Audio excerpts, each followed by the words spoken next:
So again, welcome everyone. Good morning and welcome to our first convening of the Boulder County Opioid Regional Council in 2024. So as always, we'll start with a reminder of our virtual meeting guidelines and then a snapshot of our agenda today. So in terms of our virtual meeting guidelines, this meeting is open to members of the public. However, it is not a public hearing. So we are not asking in the course of today, we are not asking for public comment. I'm sorry, I had some feedback there. Did someone ask a question? Oh, okay. So for members of the public, if you do have a burning comment, question, or concern, please feel free to put them in the chat. However, be aware that those will not be included in the course of today's dialogue. But we do ask that individuals attending as members of the public do keep your microphones and your cameras turned off throughout the course of today's conversation. So a snapshot of our agenda today, I will start with some updates, primarily updates from the state, new resources that the state has put forward, as well as what we put forward to the state in November since this group has last met in terms of our annual funding plan. Then I'll pass it off to our guest speaker, Mindy Clouden, who is here from Third Horizon Strategies. This is the consulting firm that we did contract with to assist with planning our strategic priorities, as well as some initial evaluation work. And so she will be speaking to us today about Third Horizons and about some of the work that we've undertaken so far. Then I will talk about our funding timeline and various funding approaches. We sort of kicked this conversation off in our last meeting with a high-level timeline. We've gotten a little bit more understanding of how a competitive bid process, such as a request for proposal, would play out along a timeline. So I want to go over that and then engage this council in some dialogue around the approach of directed funding for certain priorities. And then I do have 3 new funding opportunities that just came down from the state that I wanted to outline for everyone here today. And then we will close up with an open forum, just general thoughts, feedback, and next steps. So in terms of some of the initial updates at that state level, we did outline to this group in November what we had planned to submit to the state. And then we did on November 15th, excuse me, go ahead and submit that annual funding plan to the state in the cost system. The total drawdown amount that we requested was $3.73 million. And we did hear recently that our plan was approved. Our funding allocation and drawdown amount were approved from the state. And so disbursements of those funds will begin soon. Another important milestone at the state level is our first reporting period, which is coming up here in the first week of February. So due February 9th, we will be reporting back to the state in that same online cost system all of our expenditure reporting for the programs that we the programs that we funded last year. So it's primarily expenditure reporting. And then there's a little bit of a qualitative progress reporting element to that reporting as well. So it'll be around all of our funds that have been distributed through to the end of 2023. So think about all those shovel-ready programs that we have funded to date. A couple more state updates. So the Colorado Opioid Abatement Council had convened an ad hoc work group of representatives from across the 19 settlement regions that were really brought together to develop a set of recommendations for investment in data infrastructure at the statewide level. This resulted in a set of recommendations that went to that Colorado Opioid Abatement Council and was recently approved in terms of what the data infrastructure could look like, what the metrics might be, key performance indicators to primarily measure the impact of the investments that settlement regions are making from these dollars. An important element to note is that one of the features of the recommendations is that whatever infrastructure the state chooses to invest in does not place any undue or onus on local regions and governments to collect a ton of information and data, but rather that burden of collecting the data is built into whatever system the state chooses to invest in. And then finally, a recent resource that the state put forward just on Wednesday of this week, excuse me, a new publication called Engaging with People with Lived Experience in Opioid Settlement Decision Making. So this has been a conversation that's gone on at the state level in that forum among the 19 settlement regions for quite some time.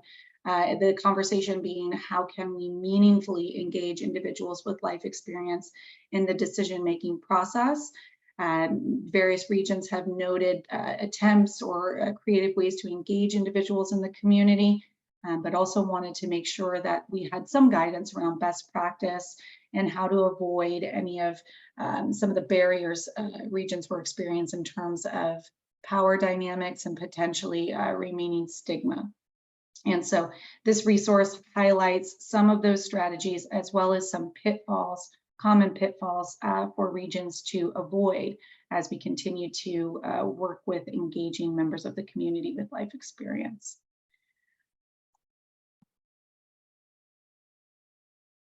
In terms of some of our more localized updates, so this is a continuation of our conversation that went on in our last two regional councils around our funding strategy in 2024, which we've called continuation funding, in that it is primarily sustaining our shovel-ready programs that we funded in our first funding cycle. So just wanted to give you an update on where this all landed as we submitted that plan on November 15th, as I mentioned. So 21 programs did receive continuation funding to sustain their current programming. There were a number of programs that had not yet spent their dollars from 2023. And so that extension was more like a new cost extension rather than a new extension of funds. All programs were given an across the board 3% cost of living increase for any personnel related costs. We also did honor if certain positions were reclassified in the previous funding cycle due to some of the classification changes that were made at the BOCC level. Final award amounts were determined based on what their 2023 award amount was, minusing or subtracting out any of the surplus that they were entering into 2024 with. So as a reminder, because our funds landed later in the first quarter of 2023, many of our programs were entering 2024 with a surplus, and so we took that into account as we awarded our funds for next year. That said, our total 2024 plan distributions landed at right around $1.2 million. Again, that 1.2 is coming from the total of 3.7 million that I mentioned is our total drawdown request that went in November. So that leaves us a difference of about $2.5 million available to distribute this year once our strategic vision is a little bit more fleshed out and we're able to translate that into funding processes, directed or competitive. Important to note that some of that 2.5 million is also still set aside for a small administrative cost portion. I'm going to pause here and see if there's any questions. I know I've kind of thrown a lot out there.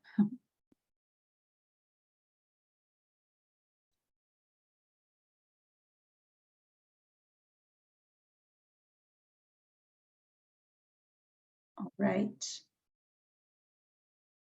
Oh, so one final local update is the engagement of our substance use advisory group. So the Substance Use Advisory Group is a coalition, a community coalition of professionals, community members, folks with life experience that really run the expertise spectrum from addiction, treatment, recovery, criminal justice. So many of us know about the Substance Use Advisory Group, or the SUAG as we call it. And we've heard in both this space as well as our operations committee that we would like to really formalize some ongoing engagement with the SWAG to glean their expertise as we develop our strategic priorities. So in that vein, we did present to the SWAG on Wednesday, January 17th, so just this past Wednesday. The content of that conversation was really general updates on how we developed our funding approaches in 2023, a reminder of the shovel-ready sort of approach we took last year, as well as sort of teeing up the information on continuation funding and that strategy that we employed in 2024. We did go over the funding timeline, which I'm also going to go over with this council a little bit later today, and really highlighted for the group when they might expect to hear about competitive funding rounds, such as requests for proposals or otherwise. And then we also discussed, how else would the SWAG like to be more formally involved as we begin to plan a more comprehensive strategic approach. Due to time, some of that conversation was taken offline in a Google form, but some of the initial dialogue that we did hear from the group is that they would be interested in formal representation on the operations board. So having perhaps a dedicated SWAG liaison or a dedicated seat for a member of the SWAG. More, as we heard before, about engaging folks with life experience and being more inclusive about that representation on the operations board. And then also just a lot of interest in ongoing communication, spreading the word about funding opportunities, utilizing some of their current channels, whether they be presenting on an ongoing basis within the SWAG itself, presenting opportunities to the SWAG executive committee, or at least spreading the word in the SWAG newsletter that comes out on a monthly basis, both to inform members of the SWAG, but also so that the SWAG can see themselves in assisting with community awareness building when those opportunities arise. So I'm going to pause before I hand it off to Mindy, our guest speaker from today from Third Horizon Strategies, and see if there's any questions or comments about any of the updates I provided. Yeah, Nuria. Oh, you're muted. You would think I would know better by now. More quick comments and a question, but I love that conversation about SWAG and their connection to the ops board. And just want to say, I think it's really important for SWAG and ops board to be aligned as we're doing this work. And I think that's a really good opportunity to do that. And then there may be more ownership, and that may be another way to get, as folks are undoubtedly thinking about already, is more of that lived experience in there. And I don't know if that is still in the planning stage of, is it a formal voting person on the ops board, or is it part of a liaison? And I'll leave that to others, but just want to say from my perspective, I love having the thought of somebody who is fully on the ops board and then having that obligation to report back. But it would be lovely to see somebody fully involved and with the sense of full investment in the ops board, as opposed to just feeling like I'm a reporter backer kind of thing. So. Yeah, absolutely. That's great feedback and super timely as well. Mindy is about to dive into some of the agenda that we have for an upcoming retreat with the operations group. And one of the larger sections of our agenda will be developing a group charter, talking about things like representation, making sure it's diverse enough, making sure we know who's voting. And so how to kind of fold that into our membership as we build it out in the future is really important feedback. So thank you. Any other questions or comments before I pass on? All right, Mindy, you are up. And absolutely, I'll continue to drive, so just let me know when to switch slides. All right, great.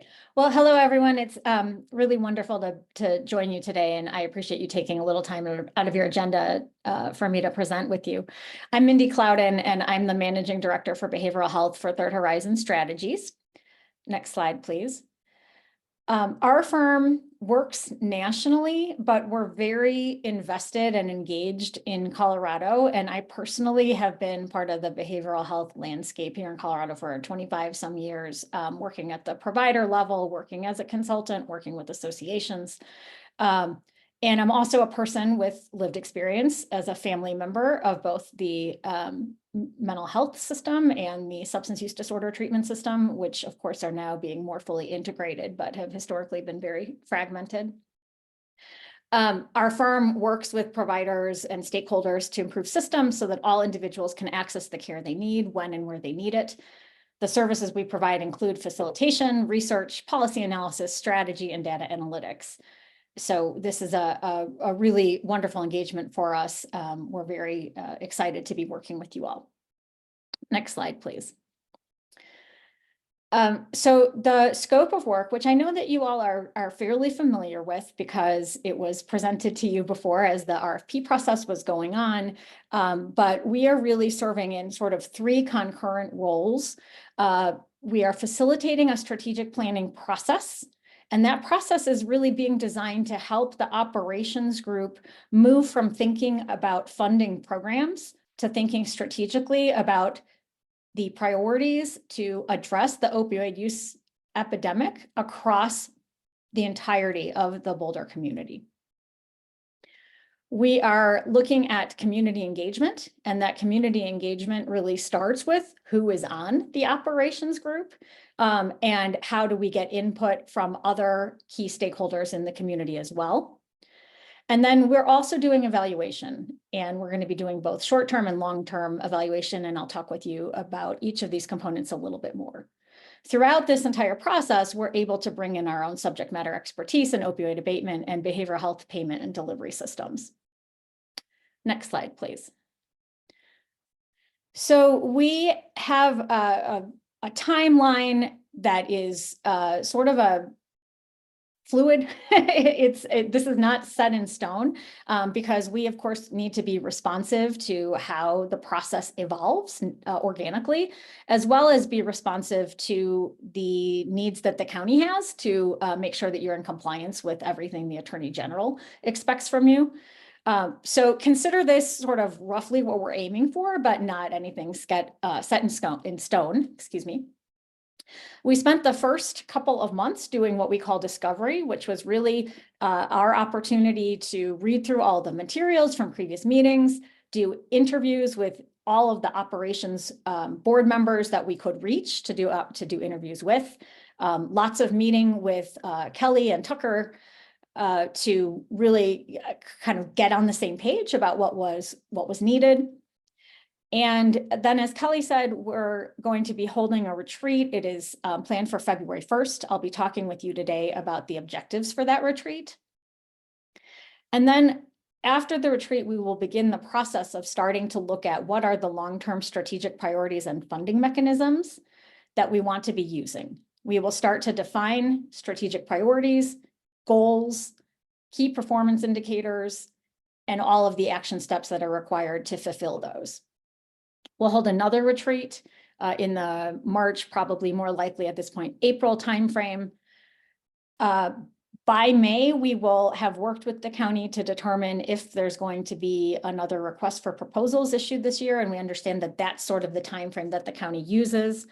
And then our engagement runs through December, and of course, by the end of the engagement, we will have a strategic plan that will primarily be useful for the operations board and for you all and the county staff, much less so sort of a public facing fancy document. Yeah. Next slide. So as I mentioned, we had the opportunity to talk one-on-one with operations board members. We did this both to start to get to know folks and build some trust, but also to see what were the common themes, as well as identify any outliers. And we shared back with the operations board last month when we met with them, what we heard from them.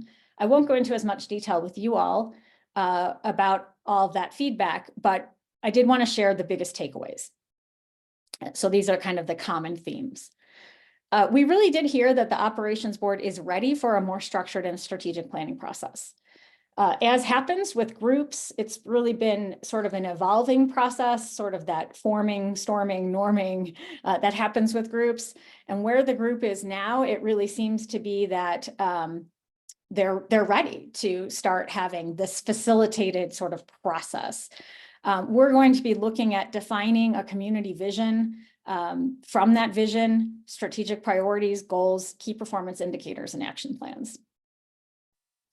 We also heard that there's very strong interest in hearing from the community and increasing diversity, but not duplicating efforts, because with the behavioral health roadmap, there's been extensive community engagement through that process. And so we're really thinking strategically about how do we bring more voices into the ops board itself, the ops board composition. As Kelly said, who's actually on the board and who actually has a vote on the ops board. But then we're also thinking about how do we engage other voices through listening sessions or focus groups or other kinds of community engagement strategies.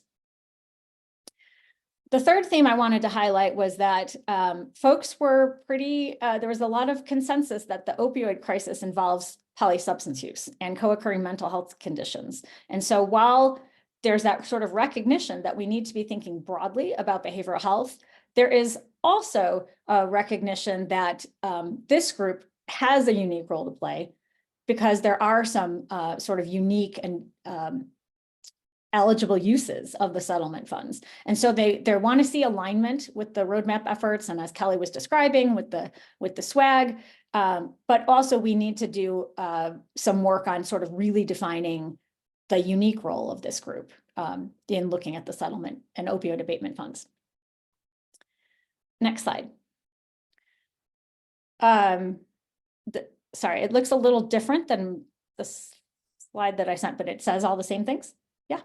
Okay, I think when it just got imported into the. Yeah, I just had to change some of the fonts to make it fit a little bit because it came in wonky, but it's all the same content. Okay, all right, thank you. So for the first retreat, we've defined 3 objectives. We have 4 hours, which is a good chunk of time, but it's not as much time to get as far as we might have wanted, but it's also sort of what's realistic based on people's very busy schedules and the fact that all of these folks, for the most part, are volunteering to serve in these roles. So we defined 3 objectives for the first retreat, which is to build consensus around key components of a guiding vision. Vision statements are really important because they help to provide some focus. They help to sort of get everyone on the same page about this collective shared vision. And so we're not going to spend a lot of time actually wordsmithing a vision, but we are going to have an exercise where we ask for all of the participants, all of the ops board members to articulate what they see as the guiding vision. We're also going to be working on a group charter. And a group charter is to help define not only the team's purpose, but how it works together, as well as how it's going to measure its own success as a group. And then we're going to be setting the stage for determining the strategic priorities and goals. So this is, we will not walk away from this retreat with that, but we will have set up the stage so that we know what needs to happen in the next few months to get us ready to define those.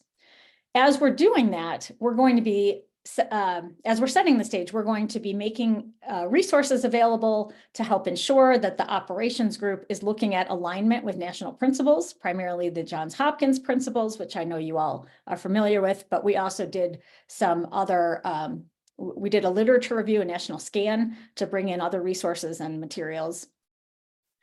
We are looking at alignment with the behavioral health roadmap, particularly the pieces of the roadmap that most directly are related to opioid use disorder and co-occurring disorders.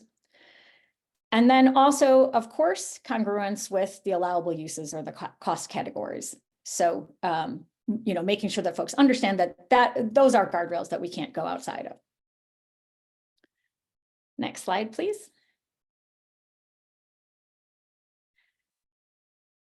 So moving into evaluation, as I mentioned, we're thinking of this both in terms of the short term, what can we actually get done this year that would be beneficial related to evaluation, but also how do we help the county prepare for a longitudinal evaluation? Because as you all know, these dollars there's another 16 some years. There's new settlements potentially coming in June. We really do want to be thinking for the long term. So sort of more immediately, we're providing technical assistance and consultation to the operations board on key performance indicators. So as we're defining goals, we want to be talking about, well, how will we measure our success in achieving those goals? And so once we've defined key performance indicators, we'll be able to help evaluate if we actually, how successful we were in achieving those. We are also going to be assessing the short-term impact of the current funding strategies. So we're looking at the current grantees, and I'll share with you in a moment what we're going to be asking for in terms of reporting, which the grantees haven't had to do in the past, but we think it's very important that we start to have them do. And then by the end of the year, we'll be identifying data sets and covariates that can be used in a longitudinal evaluation, and we will recommend what we could do if we were to be given a second year for an evaluation contract. So for the short-term evaluation, we're working with the county staff to implement a quarterly reporting process. And what we wanted to do was to balance making sure that we were not creating a lot of administrative burden. We know how incredibly busy providers are and community-based organizations are and county organizations are. And so we don't want to be burdensome, but we do want to make sure that we're getting information that helps us understand the impact that we're having at the individual organizational level and at the county level, you know, the aggregate of what's happening with all of these grantees. So you see on here some of the kind of domains that we'll be asking questions about.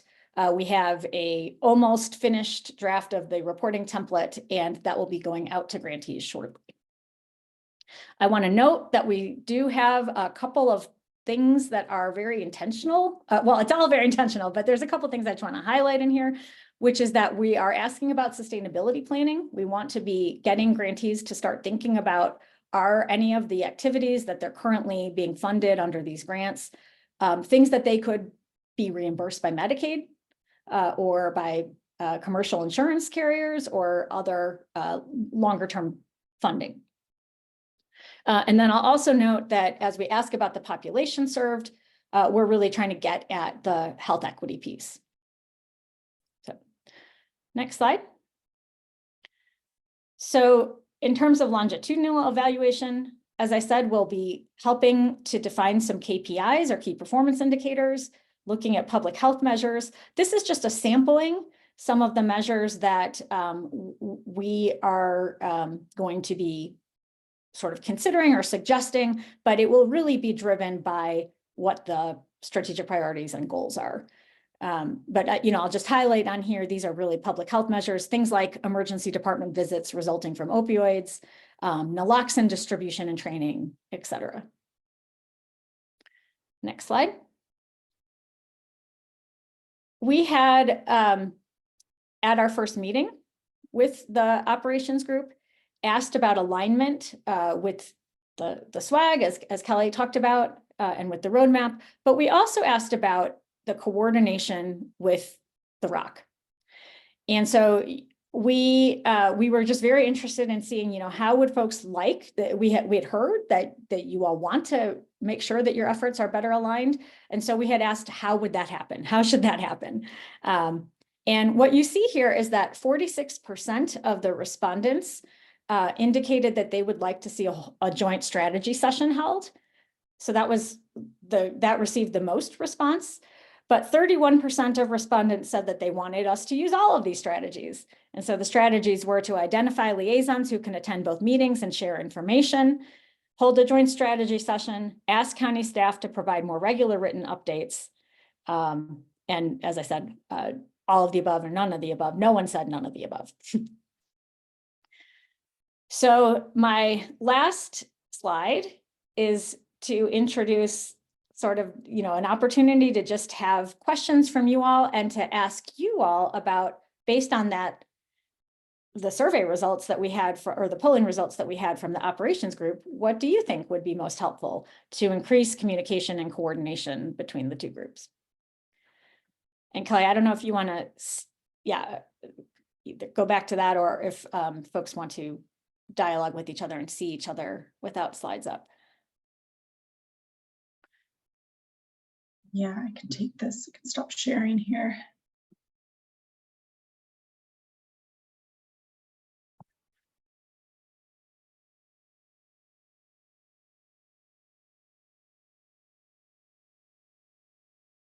Sorry, I should have asked. Oh, yeah. No, I'll just reiterate. I'm happy to answer any questions that folks have about any of what I just shared or anything I didn't share that you're interested in. And then also that specific question of what would you like to see happen in terms of better coordination between the operations group and the council? Maria, I see your hand up. Yeah, I'm never shy, right? I just wanted to thank you for that. I thought that was really rich information and just appreciate you sharing some of those conversations as they move forward. I also got to say that I love, similar to seeing the alignment of SWAG with the ops board. I really love the ops board really tackling at the retreat. How do we integrate with the roadmap as that's moving forward? So really excited to hear more about that, and even better still, if we're able to map that out, would be amazing as we continue to do that, so that we're all like have that in our minds as we move forward. So just a comment there, because I think alignment is super important with these funds. And then I'll say that I generally fall in the all of the above camp, but when I say the caveat to that, I love thinking about a joint session. I think frankly, hearing from the experts, right, that are doing the work is really helpful to me as we're moving that. And so really love more and deeper integration with the ops group. I want to be thoughtful that may mean multiple meetings for different people, right? And I want to just be mindful of workload. There may be times when this group needs to really be thinking about certain decisions. So I don't know if that's like always joint sessions or a quarterly opportunity to have some overlap and whatnot, but with that caveat, I think that additional written reports that we can read in advance to our meetings would be really great, because I know I meet with my team from the city and it's super helpful, but it may be to get different perspectives as well versus just my two particular folks, right, would be ideal. So count me in the all of the above general camp with a mindful nod to what the impact might that have on the people that are on the ops board that are then asked to come to one more meeting, right?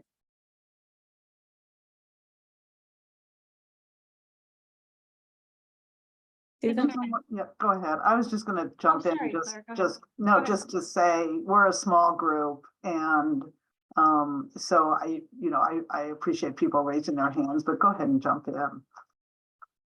Thanks. I'll just echo a little bit of what Nuria said as well. I really appreciate the ops group thinking about the broader system and where things could potentially be streamlined. So really appreciate the SUAG connection and also to the behavioral health roadmap.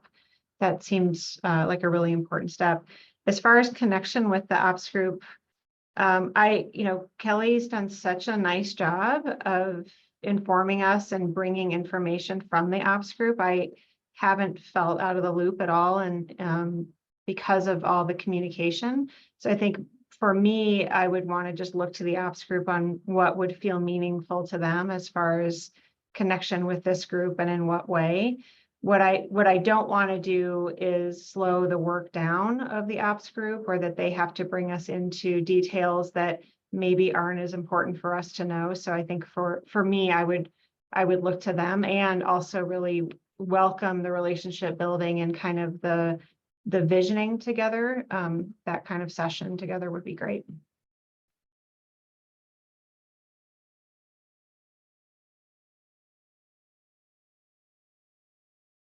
Thank you. Do others have feedback or questions? I do have a couple questions. I'm sorry, I cannot remember off the top of my head if there are community groups in the ops group. Yeah, so we do, sorry. So we do have our facilitator of the SWAG. Trina is on the ops group. We also have two individuals with life experience. One was a little bit more participatory last year, but we still have one individual that's at most of our meetings. So opportunity to build that out for sure.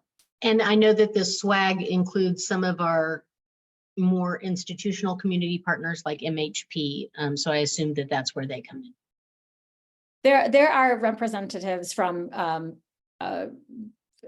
MHP, from the from the FQHC, so there are several community providers and community organizations.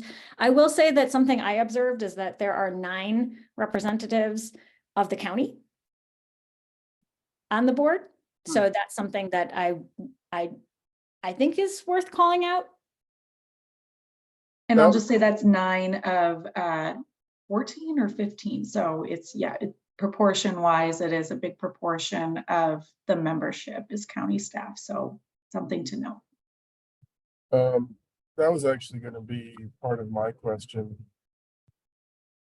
You know, sort of riffing off of what Lexi said, when we're having these conversations, is there enough representation from each community to where we're moving through the nuances of our communities? Because we all have different challenges and problems, and none of the communities look the same. And I think it would be important to have more representation from the communities into the conversation so we can recognize the differences and the different challenges we're facing, because Longmont's different than Boulder. We're all different and we're all struggling with the same general issue, but our problems are distinctly different.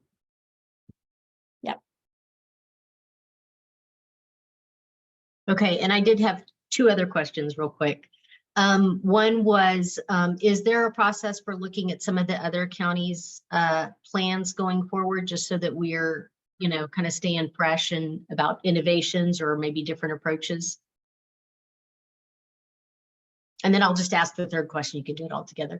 I was curious about the activities between May and December, and I know a lot of times it's hard to project that far ahead, but we had talked about having some decisions on the longer term funding as early as possible to support budgeting for 2025 and preparation of contracts and everything, which often takes a long time. So I was just curious because it said December on there. Yeah, so I'll take the latter question first. So the May timeline, as we understand it, is if there's going to be another RFP issued this year. The December timeline is looking much longer. So it wouldn't be just this current, it wouldn't be for the next year's budget. It would be, I'm hoping that we get to the point where we're looking at least 5 years out for strategic priorities and what that means for funding. Yeah, So and sorry, go ahead. Lexi, just to add to that, some of our internal process timelines, one of the reasons that we're really shooting for that May period of time to have maybe not a completed strategic plan with the longer term vision, but enough of our strategic priorities to put out a funding cycle. So really we're looking at, you know, what are we developing in February and March so that we can develop an RFP. And I'm going to talk a little bit more about the RFP timeline. It's sort of a 6-month arc, start to finish. But we would like to have that started by spring and get our priorities baked enough by then. We can put out some of those competitive bid processes, and folks will then have more of an understanding by spring of where that $2.5 million that we're working with is going to be allocated. Great. It sounds like we're going to have more conversations, so that's fine. And then do you want me to answer the first question again? And you might want to repeat it. It's just a question of, you know, do we have a note somewhere to review some of the other counties' plans so that we're staying? That's right. So that's not in our scope of work. We'd be happy to add to our scope of work if there's more resources to add to our scope of work. But I know that Kelly and Jim and Tucker are all really involved in the Attorney General's meetings and the monthly meetings. So if you want to add to that. Yeah, absolutely. So I'm not aware of too many plans that have been made public yet. However, I know a bunch of regions are also in a similar process of strategic planning. So it is sort of just kind of baked into our business in terms of doing a scan every so often to make sure that we've got a pulse of what's going on in other regions, especially if and when collaboration opportunities come up. If we have alignment between our strategic priorities, that's a huge one that we scan for, especially as so many funding opportunities that coming down from the state level really prioritize that inter-regional collaboration. So yeah, we're definitely keeping a pulse of those. And that learning forum that the state hosts on a monthly basis is actually a great place where we kind of exchange those ideas. I know their agenda for the February meeting is to do some featuring of local progress and in different regions. So kind of pulling that all together in that space. So I just wanted to chime in to put in a plug as well for an all of the above approach on, on our making sure that we're in touch with the ops board and vice versa. And I appreciate everybody noting the additional burden on people to attend meetings. And I think we do need to be very mindful of that and not have it become a regular thing. But I would appreciate that window into the work of the ops board. It always helps me as somebody who's relying on the recommendations and the work of the, the professionals and the community members and the people with lived experiences. It always helps me when I understand them and the work they do, and it helps me get the confidence that I need to have. And not that I don't have confidence, but it's just an added measure of confidence. And I appreciate all the work you do, Kelly, to include that in our meetings. But I'm just endorsing, I guess, having some opportunities for check-ins.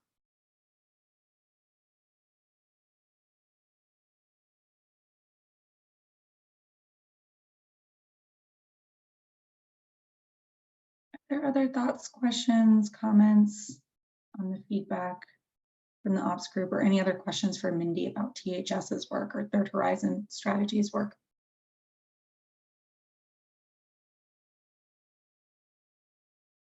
Just to say I'm very excited that this is starting. I think we all are.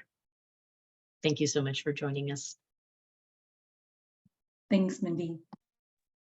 Work and what you've laid out here. I don't want Harold's comment or concern to go unaddressed, and I just what would be the opportunity, the time to look at the composition of the ops board and make sure we do have enough local representation.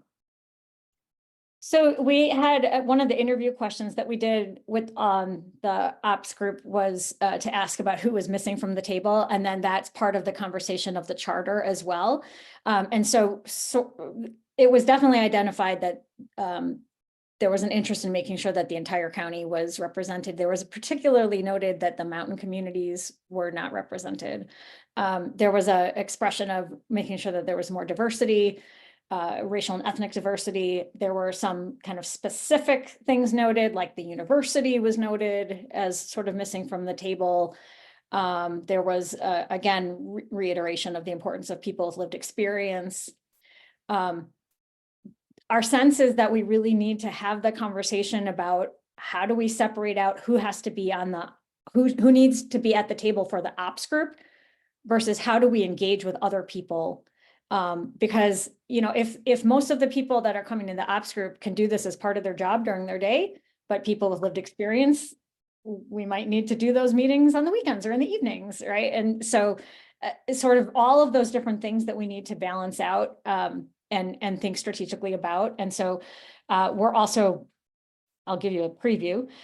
We're going to propose that there be a subcommittee that works with us to advise on community engagement so that we can sort of stop there's been a lot of conversation about this, but no decisions. So we want to get to a point where there's some decisions made so that we can, before the year runs out, we can help with this. So I don't know, Kelly or Tucker, if you want to add anything to what I just said. The only thing I'll add to that is we've also been pretty intentional when we pose the question of who else is not here, who's missing, to frame it as what's the perspective that's missing, so that we're not just generating a list of organizations and, it might end up being the same organizations that engage in many of these conversations or even specific names.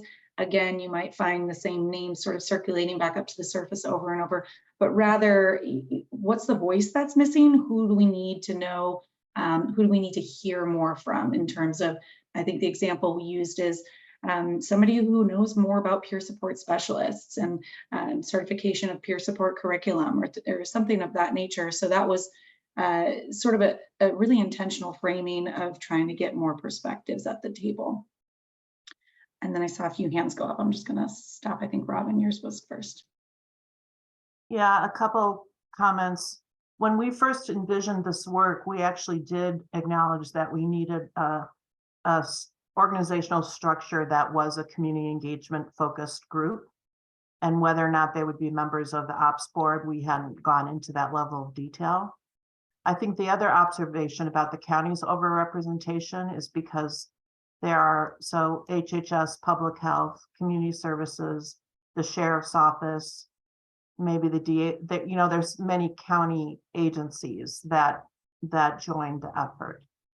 And the third thing, Mindy, I don't know if it's come up in your conversations with the ops board, but I think the other thing I've been really aware of is to really be thoughtful about a potential conflict of interest, since many of the agency reps are folks who have applied for the money and are on the ops boards. So just to watch that and maybe, you know, figure that little tangle as well. So thank you. Yeah, it's a really, really valid point. And, you know, part of the reason that we're trying to move to thinking about strategic county and community-wide priorities rather than thinking about funding programs. Yeah, thank you.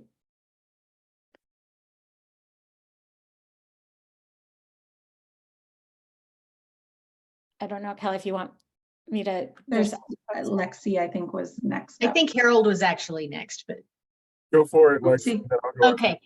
I was just gonna respond to the comment about Mindy said that the group was looking at diversity issues, maybe CU, mountain communities, and thinking about how to include others without necessarily putting them on the ops committee. And it sounded to me like some of those representation groups fell into two categories. One is participants and providers, and the other one was more like key informants for context and planning priorities. And I wonder if the SUAG would work for that second group.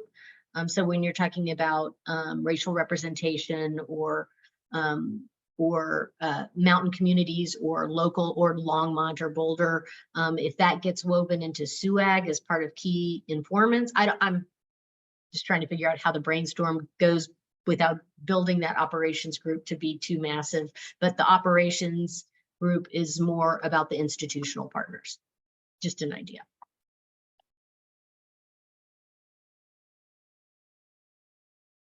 Yeah, I think that we've had some initial conversation about what that kind of structure would look like. And to your point, Lexi, that's the one thing we're trying to be most aware of too, is how do we get all of the perspectives that need to be involved, but not overwhelm the group so that we are still able to make decisions.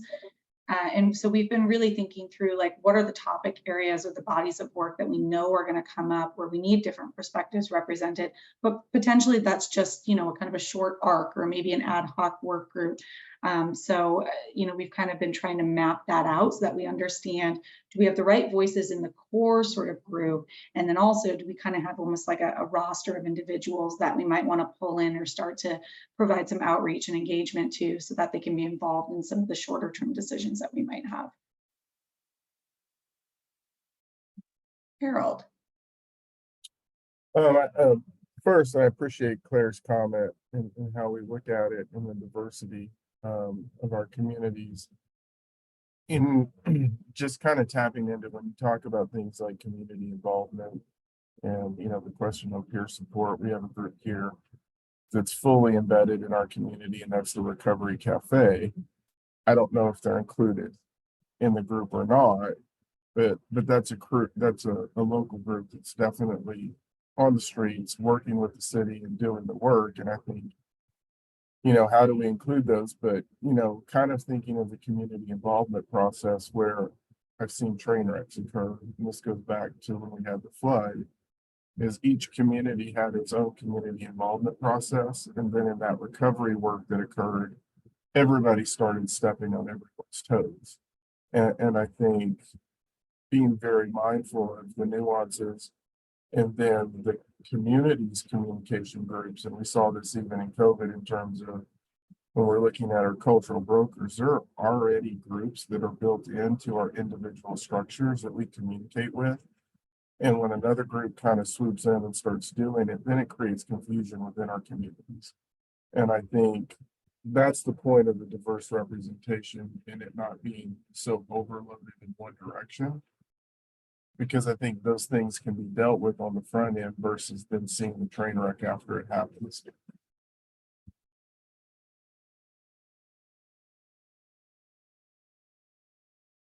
I want to piggyback. I mean, I want to appreciate the conversation. I think it's so rich and generally, Harold, like I know and agree with a lot of what you're saying. We just have so many different folks that have different assets to leverage. And I like some of Lexi's ideas as well.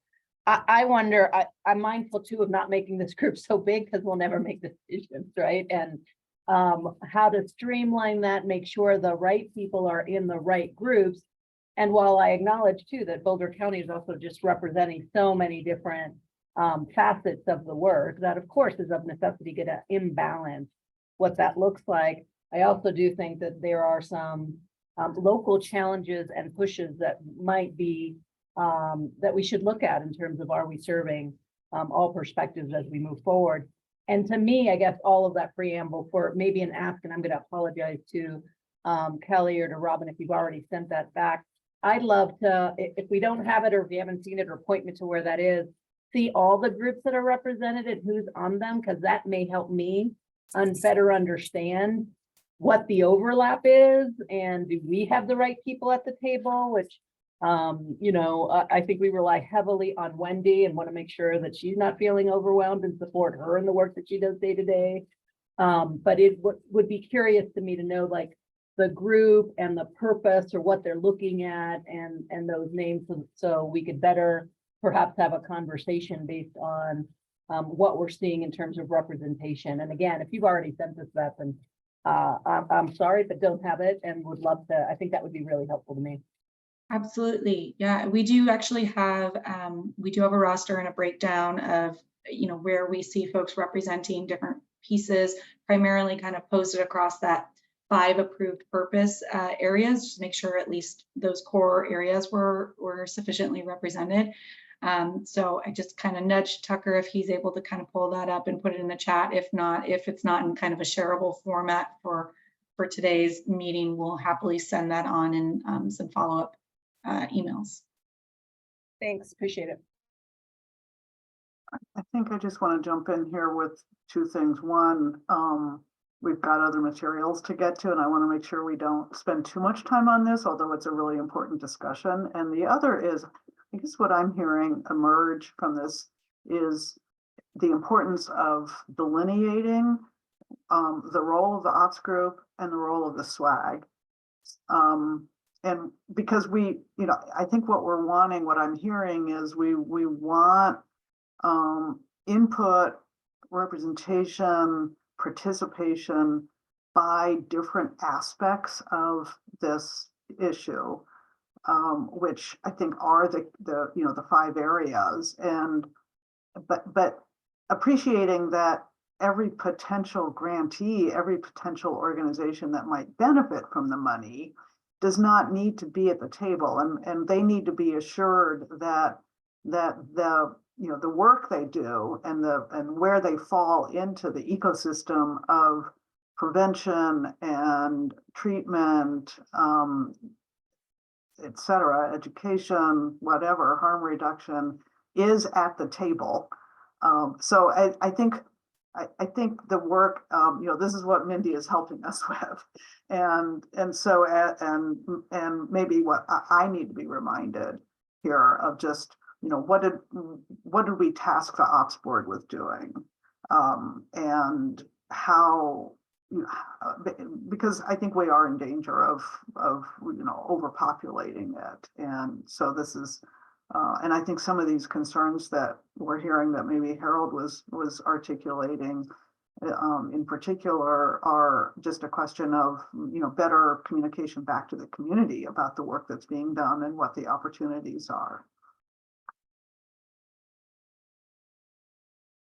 Just hearing a lot of the feedback from the group, I wonder if it would be of interest to this council to review the charter that Mindy Post will be developing. It's going to tackle some of these formation, membership, voting components of the operations board. That is a big portion of our conversation at that February 1st retreat.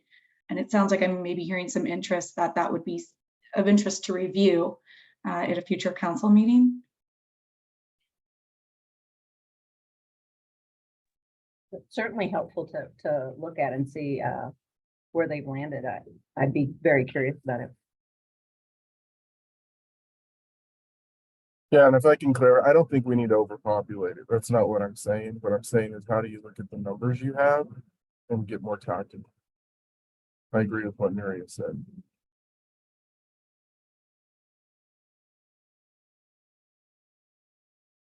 Are there other questions or comments about this portion of our conversation? Anything further for Mindy with DHS? Oh, she kind of dropped off there. Oh no, there she is. Sorry, everybody's little box shifted. I'll just say I put my email in the chat, so if anyone wants to reach out at any point, please feel free. Thank you for having me. Thanks, Mindy. So hearing no more questions on that portion, I'm gonna reshare my screen here. Oops. All right.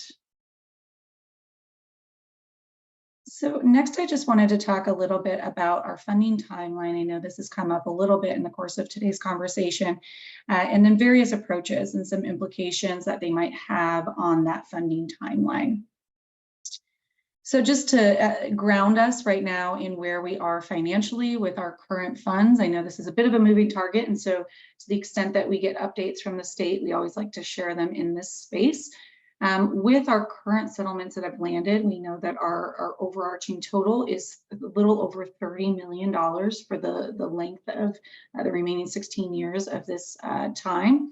But within that, there's a bit of a tapering off that happens in the later years. And so we did want to note that for the next 5 years, we've been given a roughly $2 million annual budget or expectation from the state. That's, again, sort of projecting all of this is based on whether or not local governments continue to opt in their regional share, which creates a larger pool of funds for us to invest.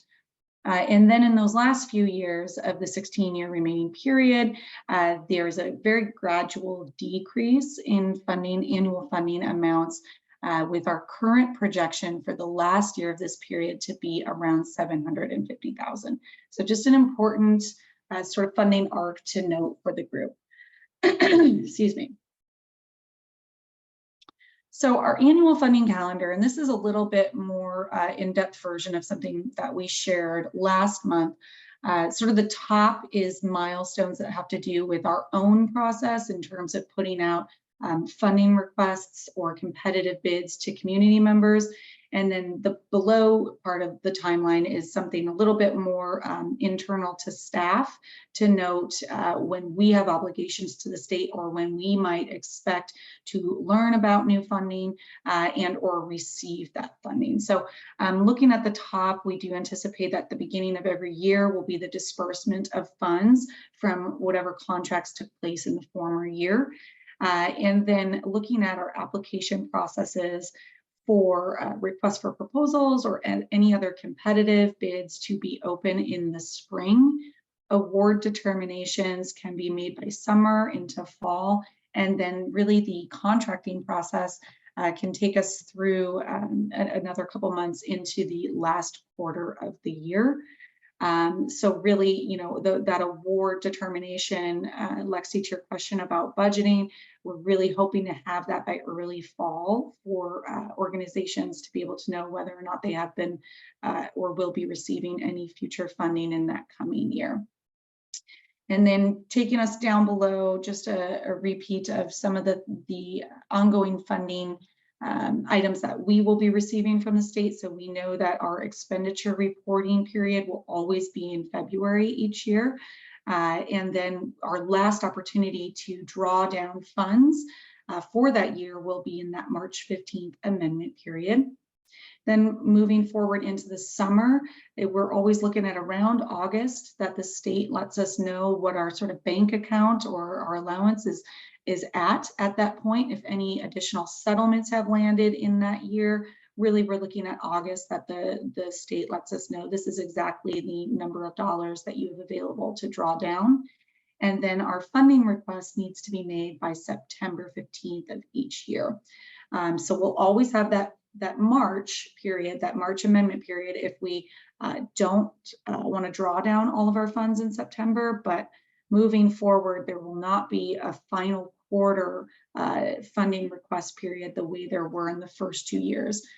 They are going to streamline that to always be done in September of each year moving forward.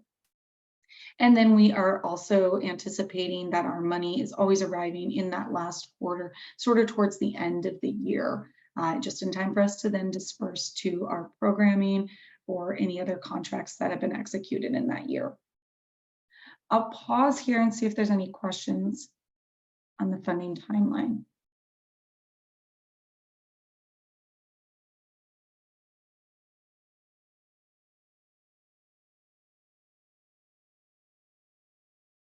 So just to kind of continue us moving forward, as you saw from that timeline, the competitive bid process is kind of it's a long process, right? It's, potentially 6, maybe 7 months of from start to finish, from the design of the RFP based on our strategic priorities all the way through to contract execution.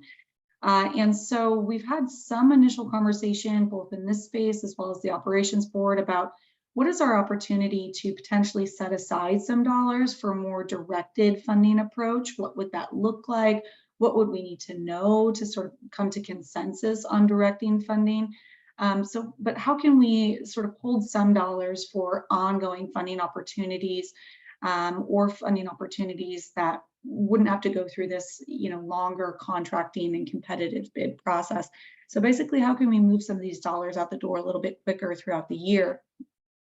And so some conversation I wanted the council to kind of tackle today, a question, and I know this is a little bit open-ended, but just thinking through if we were to hold some dollars and with the intention of sort of directing them out to the community towards really specific priority areas, what would the council need to see or hear or otherwise learn in order to really elevate a priority and say, yes, this is something that is important to all of our regions, all of our municipalities, and drive some consensus to say we want to direct funding to certain priority areas outside of a competitive bid process. I know that's a lot. I'm going to pause and see if there's any kind of initial questions or thoughts.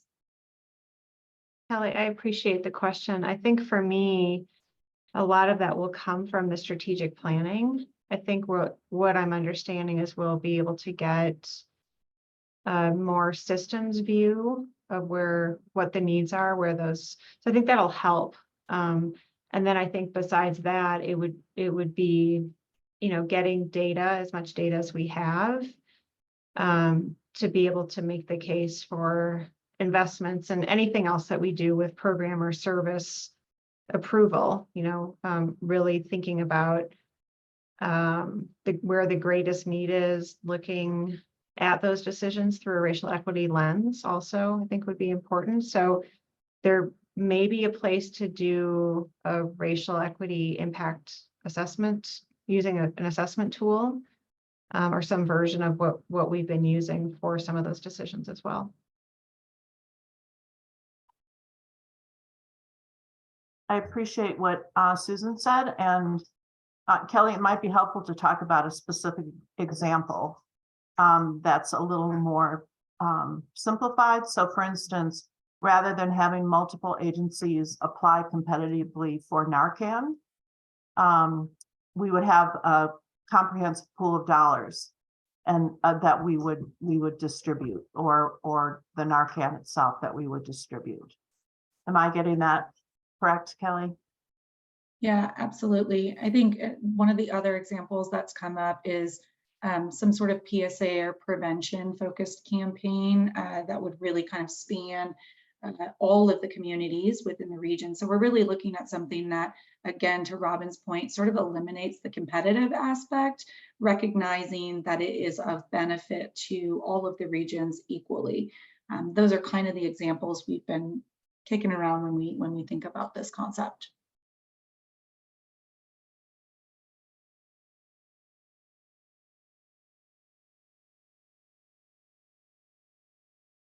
I'll just chime in real quick and say, I guess the examples are really helpful. So thanks, Robin, for sharing that. I love the notion that for this type of funding, to find ways to really think about it holistically that will be balanced across all the communities. I think that's it's a better way in my mind than, because if not, it does put us in direct competition for how do we use those funds or not, and things that benefit all, like communications or broad marketing or prevention materials, right? I think are really good examples of that. And so I like where that's headed as that moves forward, because we'll have other opportunities to pitch future funding ideas for whatever community whenever they're ripe for it in other avenues. But this that is more directed and faster, I think would be really great to think about. Even things like, about how do we evaluate programs? Is there a resource, or how do we put trends and data and some research together that would benefit all of the communities represented here? I think things like that would be really great, but leave to you, but love how you're thinking about this in those terms.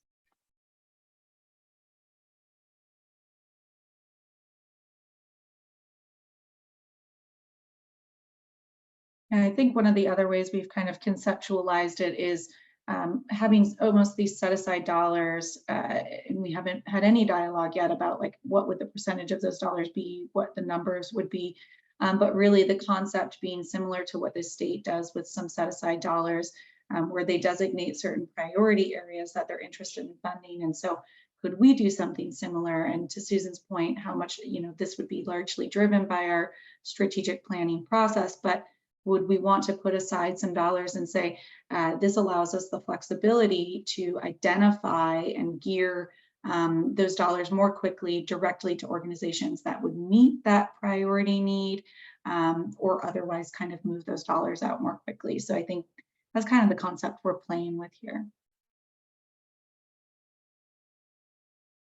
I guess my question would be what's the political risk of setting aside dollars?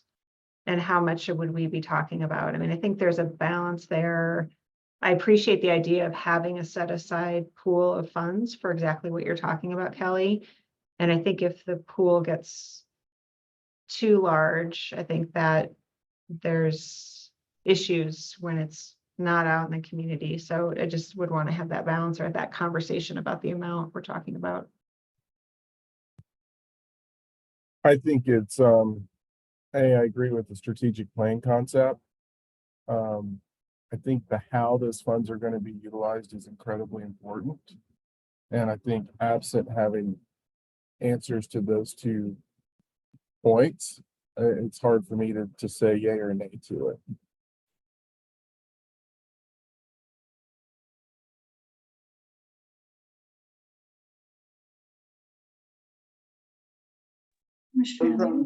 Raising that political risk issue, because I think, I think we'd really be hard pressed to justify awarding funds to some organizations without going through that competitive RFP process. So if we decide to move this concept forward, I think having very, very well defined priorities for it is going to be so important.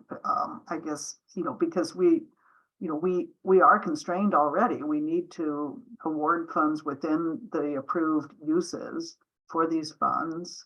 We want to respect the work that the ops group is doing as well. So it does make me a little nervous, but I can appreciate the need to have some funds available for, some sort of opportunity that comes forward through another channel. It's going to have to be very well defined.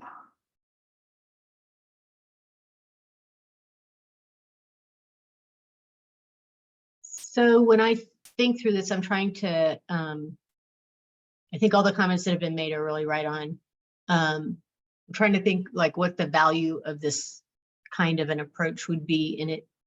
I'm wondering if tell me if this is kind of what you're thinking, Kelly. But it could be a way to fill priority gaps that don't get responded to by the RFP process. It could, in the case of Narcan, it could create a Narcan pot that allows just-in-time allocation of needs that lots of organizations have, so they don't have to like write it into their budget and take a chunk, and we have to think, okay, who gets what share of the Narcan or whatever, but just kind of creates a just-in-time system for being able to request it. And maybe out of cycle urgent needs that emerge that we don't realize, right? That we get to a point where it's like, oh, we missed something important. This is critical. So I'm just trying to brainstorm like what the value would be. Thanks. Yeah, absolutely. I would say all of the above. I think those are all excellent examples. I think the third one that you gave is primarily what we were thinking of in terms of having just general flexibility to pull and move funds in the moment should other priority areas get maybe left out of a competitive bid process or come up along the way throughout the year. Just recognizing, you know, from what I talked about with the competitive bid process that, you know, once it's sort of on the rails, it's on the rails from beginning to end for 6 months. And so it's a long period of time to not have a ton of flexibility with allocating or investing some of these dollars. And so just knowing that things arise and there are needs that span all of the municipalities, all of the regions, just trying to think through what would it look like to have a little bit of set aside so that we can be more nimble in allocating throughout the year. So that's generally what we're thinking. All those examples you gave are excellent. Yeah. To Susan's point, that little bit of set aside, defining that number is going to be critical.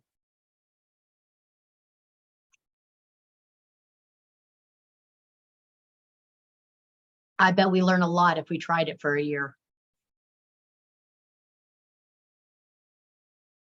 Well, and I will, and totally agree on the number, tons of implications there. I will say, just generally testing the concept a little bit in some conversation with the ops board or other partners has been well received in that folks, you know, a competitive bid process and the length of time that it can take and the amount of steps that it can take, it doesn't really get anybody really jazzed up. So I think folks are eager to hear that we are thinking of maybe an alternative stream of dollars that we could be more nimble with and what that opportunity might look like.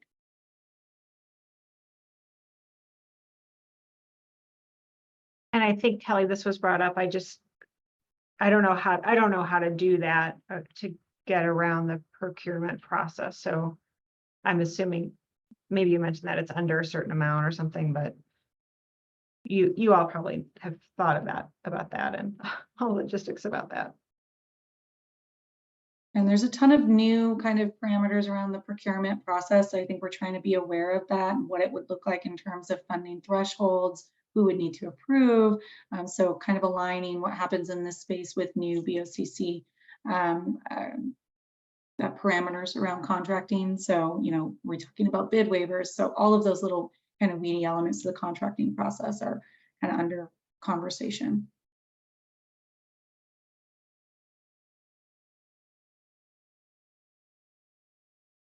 I just think I see a lot of landlines, similar to what Claire said. And I don't know that, I think the concept's not baked enough for me to say yes or no to it. And I think the details are important in this conversation.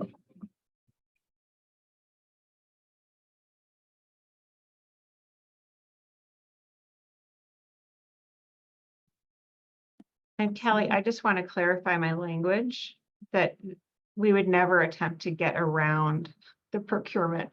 It's more of just working within, it's more, yeah, I just want to clarify. Yeah. No, me neither. We're not trying to sidetrack it. Right, exactly.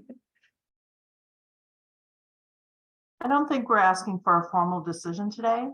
We wanted to get your input and the input has been really great.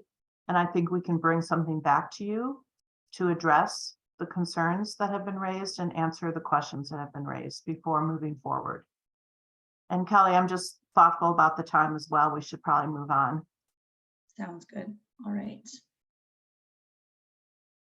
Whoops. All right, so speaking of funding, we have a couple new opportunities from the state that were just recently announced. And so we did want to highlight those for the group.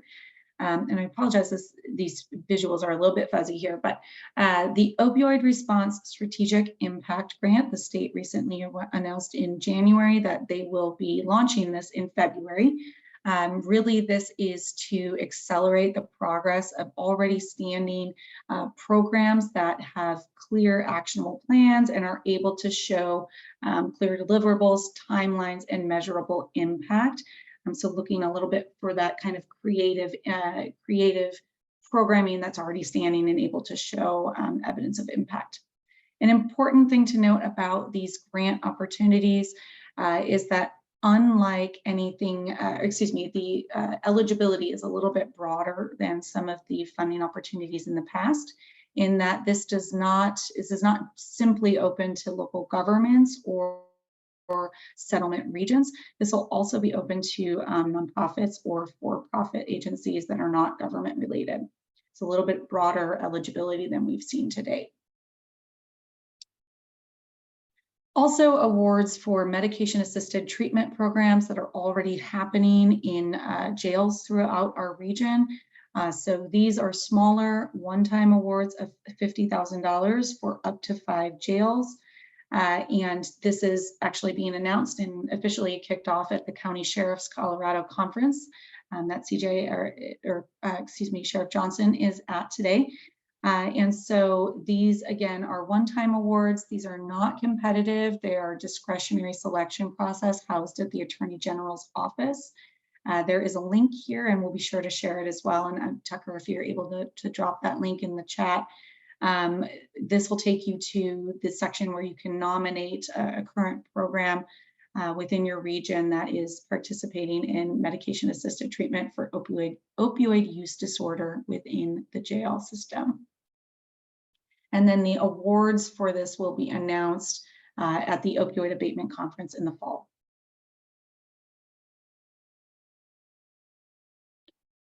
And then finally, a third round of infrastructure grants. So as a reminder, these are a bit of some of those set-aside dollars that the state uses to launch infrastructure-related competitive grant process.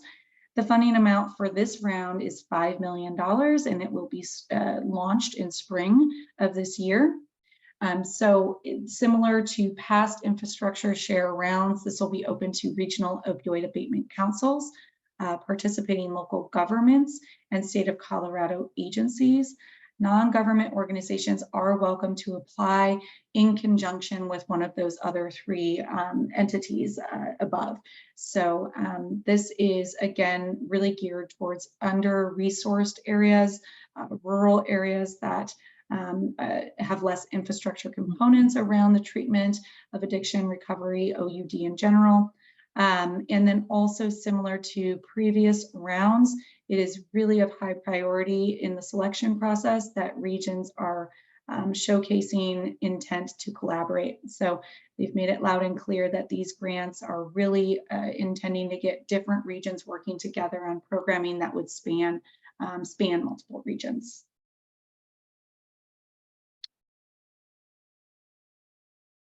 Oh, I'm going to pause. Kelly, can I ask a question about the grants? Do you have a sense of the criteria for the grants? If it could potentially silo any of the work that you're trying to do, just knowing that, you know, having to respond or develop certain things that are specific to certain grants can actually dilute the work or silo the work. I'm just curious if you know enough about those 3. You know, the first 2 I mentioned, I think would be less concerning because it seems like they're trying to adopt sort of a different angle in terms of really investing in and leveraging more smaller organizations, or similar to the MAT expansion program. These are agencies or programs that are already standing, and they're just really trying to illuminate their success and buffer them. The one that we might see, something we want to be aware of in terms of siloing efforts, is this infrastructure share, and if and when additional innovation grants come up, just because there is an opportunity for organizations to apply on their own. And I think that we want to be really conscious of what our role is as a council in reviewing those, and making sure that we're having some dialogue around how this fits into a broader plan and isn't, just a one-off option. But I think because the state has been pretty intentional about saying how high a priority collaboration is in awarding these grants, it's really going to be contingent on whether or not we're awarded any of these that we're able to show we've been intentional around collaboration. So this would be the one I would say we want to be really conscious of that siloing. Thank you. I think the question for me to the council is, do you want staff to come, these are opportunities, do you want staff to come up with recommendations? Or do you want to discuss these opportunities at a council meeting? Because as we sit here now, they're just opportunities that are floating out there. Would it be beneficial to the council to have staff come up with some ideas and bring those forward? Or what would be the process for making a decision about whether or not we would go after one or more of these? I think Jim, I'll just comment really quickly. I think I know that the resources are important, and I get concerned sometimes that we're chasing dollars that don't necessarily fit perfectly or fit well into our larger vision. And like I said, it can dilute the work or cause us to be just spread pretty thin because we're trying to meet the demands of all the grantors. So that's my only hesitation. And I would rely on you all to know best what's going to do that as you review a grant. So I just wanted to share my general concern sometimes about when we in the county, in government, kind of chase the money, and it doesn't always fit with what our larger vision is.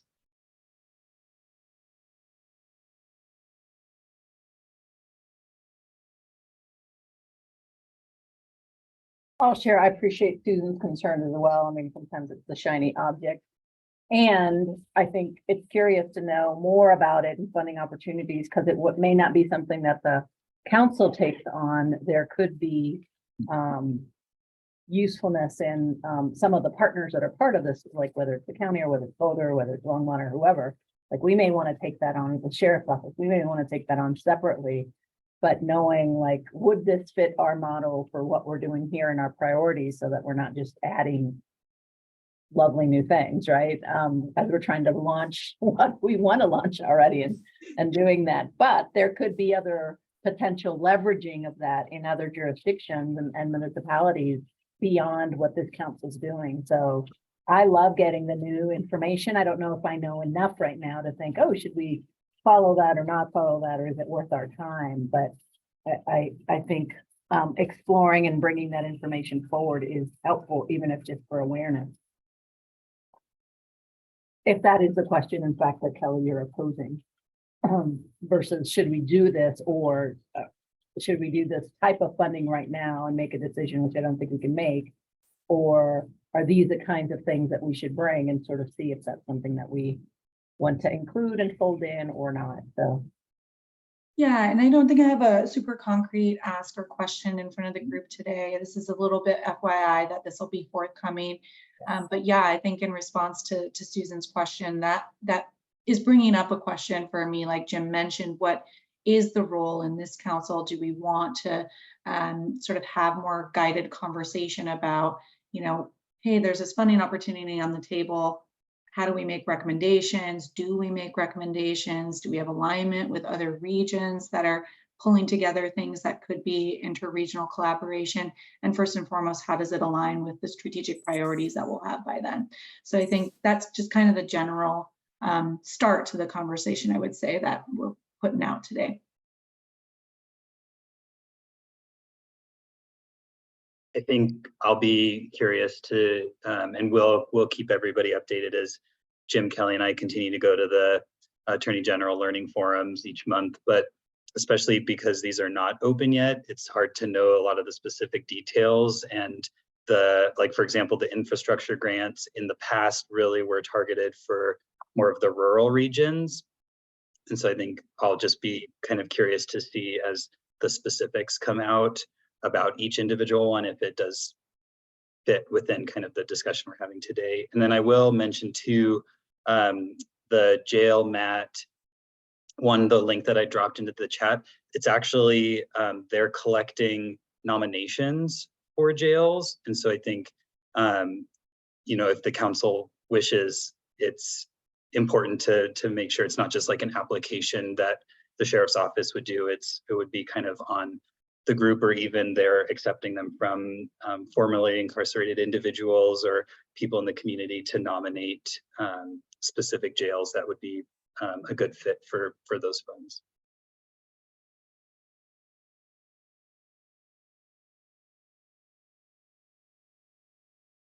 I know we're at time. I'm move us just forward to this one final announcement that we do have our operations group strategic planning retreat on February 1st. We've mentioned a couple times here today, so just a heads up that I'm hoping to bring you a lot of rich feedback from the group in our February conversation, or excuse me, February meeting of the BC ROC. And then I'll hand it to Robin to close it up. Robin had to leave. Okay, well then I'll close it up. So maybe you can wrap us up. Okay, well, I think the only other thing was any other items for the good of the group, questions, comments, things to be aware of as we move out into our planning process in February. I just want to say again, I'm excited. I feel like our momentum is kind of coming together, you know, getting stuff off the ground is, it takes a lot of work behind the scenes. And I feel like we're starting to be able to see the movement, which is fantastic. Agreed. I'm super excited to hear about the planning retreat results.